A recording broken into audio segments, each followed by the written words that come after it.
Today on Public Eye News, the positive trends for NMU's winter enrollment, and later Biden's internet subsidies program is nearing its expiration date. Our very own forecaster Megan Tarcia will have a look at the warm conditions across the Upper Peninsula, and Luke Niddle will have a Wildcat sports breakdown you won't want to miss. I'm Austin Graham. I'm Susanna Gwynn, and this is Public Eye News.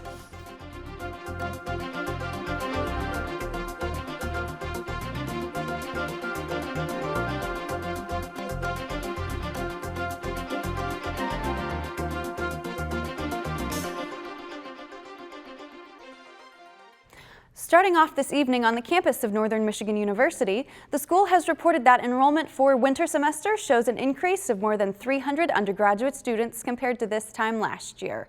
Overall headcount has also increased to more than 6,600 students. Graduate enrollment also increased by more than 600 students, and Global Campus, which offers online-only classes, has seen an increase of more than 300 students.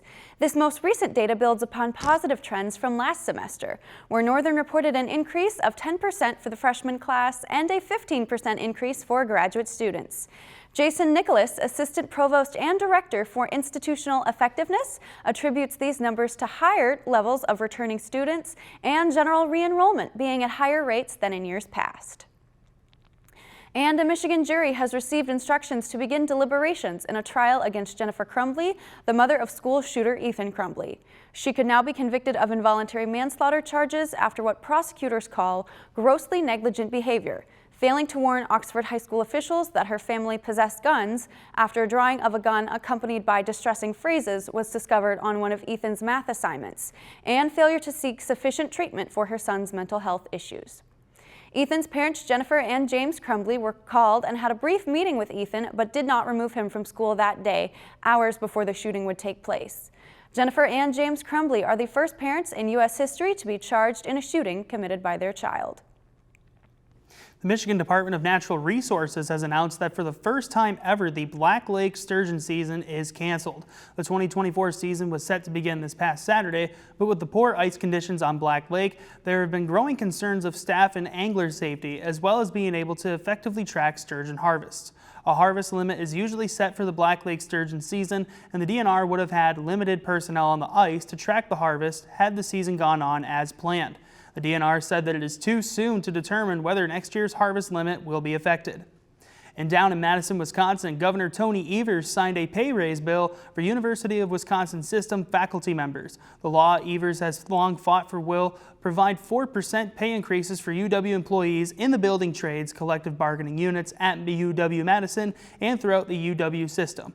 The signing of the bill comes after Evers sued legislative Republicans back in October over unlawfully blocking pay raises for more than 30,000 UW system employees through the biennial budget. Despite the passing of the pay raise, the lawsuit between Evers and Wisconsin Republicans is still ongoing.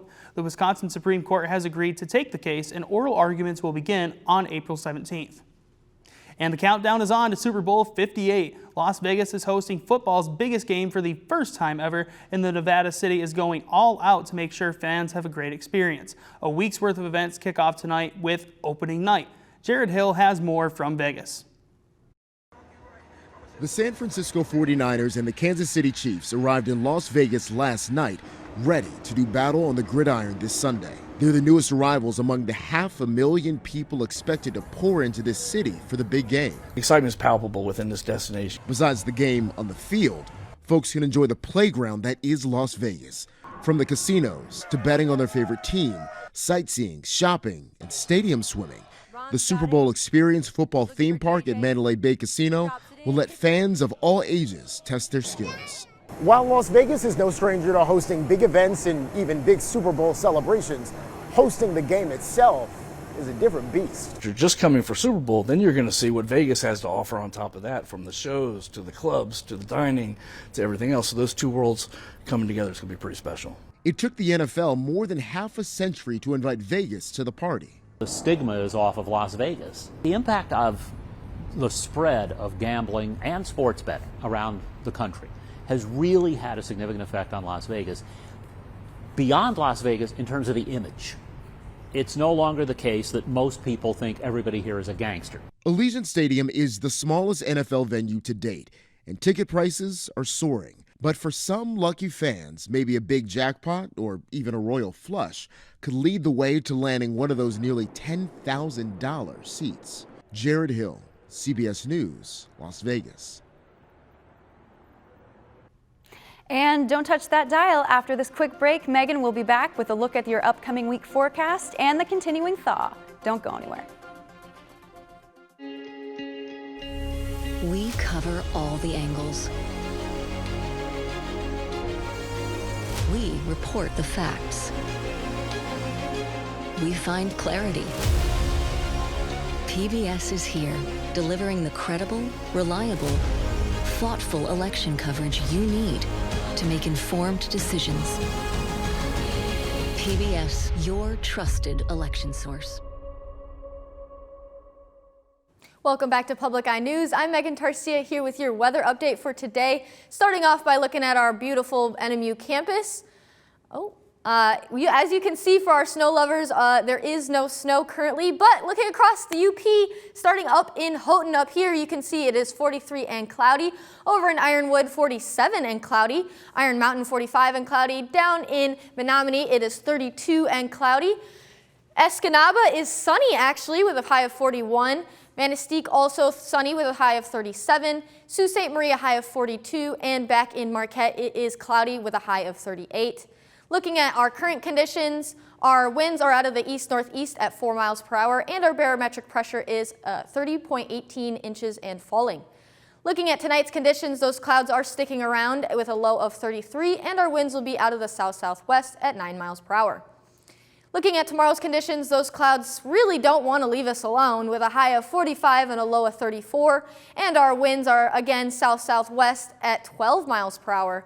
Looking across for the rest of our week, starting with Wednesday, a high of 45, with the sun peeking out just a little bit and a low of 37. Thursday, a high of 44 and a low of 41, with those clouds coming back again. And we can see on Friday, our rain is coming to stick around, say hi to us. A high of 45 and a low of 33, sending it back to the desk for our national news stories. Thank you so much, Megan, for that weather update. Now back for some more news. And shifting focus towards Election Day, President Biden has handily won the Democratic primary in South Carolina today. Biden easily defeated other Democratic hopefuls such as author Marianne Williamson and Minnesota Representative Dean Phillips. So far, the president's re-election campaign has focused its efforts on driving up turnout to mobilize black voters, what Biden cites as a key block to a likely rematch between himself and former President Donald Trump. A revamped calendar will see Nevada hold its primary on Tuesday, February 6th, the Michigan primary on February 27th, all leading up to Super Tuesday on March 5th. Biden's victory in the Palmetto State comes after he also won in New Hampshire by a sizable margin as a write-in candidate. And as part of President Biden's re-election campaign, he recently traveled to North Carolina to promote his goal of affordable internet, but his promise may be on fragile ground. The government subsidy that helps more than 20 million Americans access high-speed internet is set to expire this upcoming May. The Affordable Connectivity Program, or ACP, provides a $30 credit a month for families who qualify. Although only 43% of eligible households have signed up for the subsidy, the program has enabled many to access crucial services such as telehealth and remote access to work and school. The ACP program is an essential component of President Biden's goal to make internet accessible to every American, with the president likening it to the Rural Electrification Administration, the program that delivered electricity to many Americans in the 1930s. And in eastern Syria overnight, a drone attack on a base used by U.S. troops killed 6 people. No American casualties were reported. It is the first significant response to U.S. airstrikes that hit militia bases in Syria and Iraq Friday. Over the weekend, the U.S. said that it also attacked Houthi rebels responsible for attacks in the Red Sea. Holly Williams has more from northern Iraq. The US and the UK launched strikes on 36 targets in Yemen late on Saturday, including Houthi missile systems and radars. The Houthis' slogan includes calls for death to America and death to Israel. The group vowed the strikes would not go unpunished, and just hours later, US forces say they hit several Houthi cruise missiles, preparing to launch against ships in the Red Sea. The Houthis receive equipment and money from Iran, according to the US. It came just a day after the US says it hit 85 targets here in Iraq and over the border in Syria. The US strikes were retaliation for the killing of 3 American soldiers just over a week ago in Jordan. The US says there have been around 170 attacks on its military in this region by Iran-backed groups since October. But when we interviewed Iran's foreign minister in November, he denied that his country was behind the uptick in violence. It sounds like you're saying that Iran backs these groups around the Middle East, but you bear no responsibility for what they do. These groups in Iraq and Syria that are attacking US interests have made their own decisions, he told us. Ever since the Israel-Hamas conflict started, there have been fears it could expand, likely involving Iran's proxies. The US doesn't want the Israel-Hamas war to widen, but nor does it want attacks by Iran-backed groups to go unanswered. And that is a very difficult balance. Holly Williams, CBS News, Erbil, Iraq. After this break, Luke Niddle will be back with a Wildcat Sports update you won't want to miss. Stay tuned. I am Sister Lunofini, and I am going to die. This hip nun drank, smoked, wore normal clothes. And I was like, that's a nun? We should all be living our lives the way she's living her life now. The cancer is making me be a better me. Honestly, death doesn't end at all. Sister Una lived a good death. February 5th on PBS and the PBS app. Back to Public Eye Sports. I'm your host, Luke Niddle, and I'll be taking you through our Monday recap. Starting off on the ice, it's time to break out those brooms as NMU swept Michigan Tech in their weekend series. It all started off with a blowout win 4-1 Friday night in the Barry, and then a 4-3 shootout win Saturday night on the road.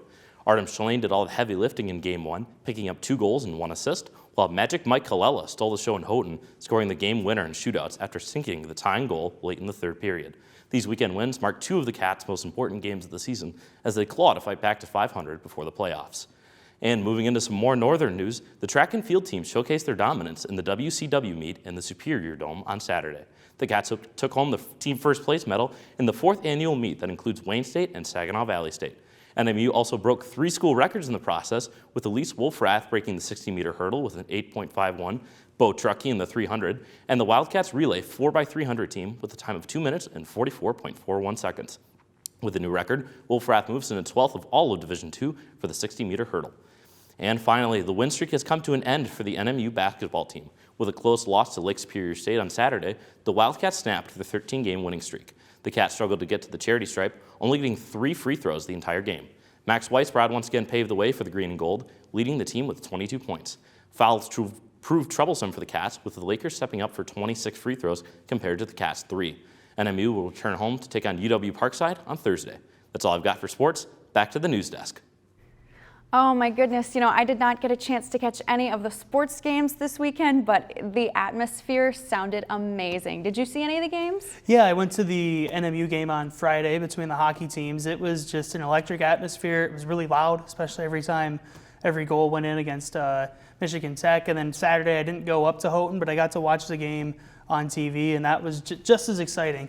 Unfortunately, that's all the time we have today at Public Eye News. I'm Austin Graham. I'm Susanna Gwynn, and this has been Public Eye News. Thank you for watching, and we'll see you tomorrow. Good night.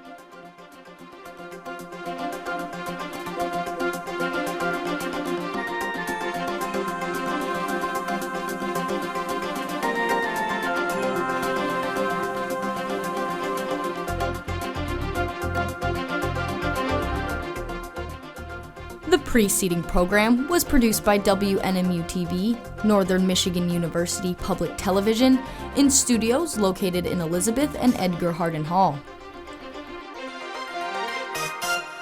Thanks for watching today's episode of Public Eye News. Make sure you subscribe to our YouTube down below or follow us on Instagram at NMU Penn to never miss a story.